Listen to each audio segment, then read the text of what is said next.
Hey guys, ஆரி ஒர்க்கில் double chain எப்படி போடுறது, அதை மெத்தடாக பேஸ் பண்ணி எவ்வளோ ட்ராயிங்ஸ் இருக்குது. ஸோ அதை பேஸ் பண்ணி அது என்னென்ன மாடலுக்கெலாம் அதை யூஸ் பண்ணலாம், அந்த லைன் ஸ்டிச்சிங் எங்கெங்கெல்லாம் வரும் அப்படிங்கிறத பற்றி தான் இந்த கிளாஸில் நம்ம வந்து பார்க்க போகிறோம். ஸோ வந்து நான் என்ன பண்ணுறேன் அப்படின்னா, ஒரு நெக் பேட்டர்ன் மாதிரி ஒரு ட்ராயிங் பண்ணுறேன். ஸோ இந்த மாதிரி ட்ராயிங் பண்ணி ஷோல்டர், நெக்கு ப்ளஸ் ஆம்கோல் ஒரு ப்ளவுஸ் பேட்டர்ன் மாதிரி நான் வந்து ட்ராயிங் பண்ணிவிட்டு நெக்ஸ்ட்டு வந்து நான் என்ன பண்ண போகிறேன் அப்படின்னா, அதுக்கு மேலே தான் அந்த ஒர்க் பண்ணி காட்ட போகிறேன் உங்களுக்கு. ஸோ வந்துட்டு பாருங்கள். ஸோ ப்ளவுஸில் பேக் பார்ட் எப்படி இருக்கும்? ஸோ ஒரு நெக்கு, ஆம்கோல், ஷோல்டர், அப்புறம் பேக்கில் வந்து இந்த டாட் பிடிக்கிறது. ஸோ இந்த மாதிரி ஒரு கான்செப்டில் நான் ஒரு ட்ராயிங் பண்ணியிருக்கேன். ஸோ இதை நான் வந்து ஆல்ரெடி டைலரிங் பண்ணிகிட்டு இருக்கிறதுனால இந்த மாதிரி உங்களுக்கு பண்ணி காட்டினா புரியும் அப்படிங்கிறத நான் பேஸ் பண்ணி செஞ்சிட்ருக்கேன். ஸோ வந்துட்டு இந்த ஸ்டிச்சிங் நம்ம எப்படி யூஸ் பண்ண போகிறோன்னு பார்க்கலாமா? ஸோ ஆல்ரெடி உங்களுக்கு ஆரி ஒர்க் தெரிஞ்சிருந்துச்சு அப்படின்னா, நீங்கள் வந்து இந்த வீடியோ பார்க்கும்போது உங்களுக்கு புரியும். நான் வந்து சில்க் த்ரெட் எடுத்திருக்கேன்.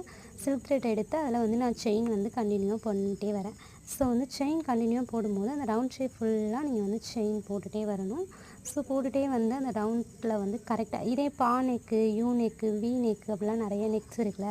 ஸோ அந்த டர்னிங்கில் வந்து நீங்கள் கரெக்டாக வந்துட்டு பண்ணணும். ஸோ இது ரவுண்ட் நெக்குங்கிறதுனால நான் அப்படியே கண்டினியூவாக போடுறேன். இதே வந்து பா நெக்கு, வி நெக்லாம் வந்துச்சு அப்படின்னா அந்த இடத்துல ஷார்ப்புக்காக நம்ம பேக் ஸ்டிச் யூஸ் பண்ணணும். ஸோ இப்போ நான் ரவுண்ட் நெக் ஃபுல்லாக வந்து செயின் போட்டுட்டு வந்துட்டேன். ஃபைனலாக அந்த ஷோல்டர்கிட்ட அந்த எண்டுக்கிட்ட வரும்போது அப்படியே பேக் ஸ்டிச் பண்ணிவிட்டு அப்படியே ரிட்டன் திரும்புவேன். ஸோ திரும்பும்போது அந்த செயின் அப்படியே திரும்பி ரிட்டன் வராமல் இருக்கும். அதேமாதிரி கண்டினியூவாக என்ன பண்ணணும், அப்படியே செயின் போட்டுகிட்டே வரணும். ஸோ இதுதான் செயின். அப்புறம் ப்ளஸ் பேசிக்காக நம்ம செயின் ஸ்டிச் கற்றுப்போம்ல.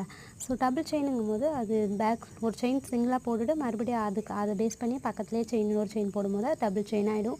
ஸோ இந்த மாதிரி நீங்கள் செயின் போடுறதுனால என்ன நடக்குது அப்படின்னா, பேக் நெக்கை பொறுத்தளவுக்கு பேக்கு, ஃப்ரண்ட் நெக்கு, நெக்ஸ்ட்டு ஸ்லீவில் இந்த மாதிரி இடத்துலலாம் நம்ம வந்து செயின் தான் ஃபஸ்ட்டு எடுத்தோடனே கொடுப்போம். அப்புறம் தான் நம்ம பீடு ஒர்க்கு அடுத்தடுத்த டிசைன்ஸ்லாம் நம்ம வந்து சூஸ் பண்ணி கொடுக்குறோம். ஸோ இந்த மாதிரி செயின் நீங்கள் போடணும். ஸோ இதை வந்து ஒரு 5 செயின் இல்லைன்னா 3, 4 இந்த மாதிரி நீங்கள் வந்து நெக் லைனில் வந்து அவுட்லைன் வந்து நீங்கள் அந்த மாதிரி டபுள் செயினாக போட்டு ஃபில் பண்ணிக்கிங்க. ஸோ அதுக்கு முன்னாடி ப்ராக்டிக்ஸ்க்கு வந்து நீங்கள் லைன் ஸ்டிச் மாதிரி போட்டு நான் இங்கே ஆல்ரெடி ஃப்ரண்ட்டில் போட்டிருக்கேன் பாருங்கள். அந்த இது நீங்கள் போட்டு ப்ராக்டிக்ஸ் எடுத்துகிட்டு அப்புறமா இதெல்லாம் ட்ரை பண்ணுங்கள், ஓகேவா?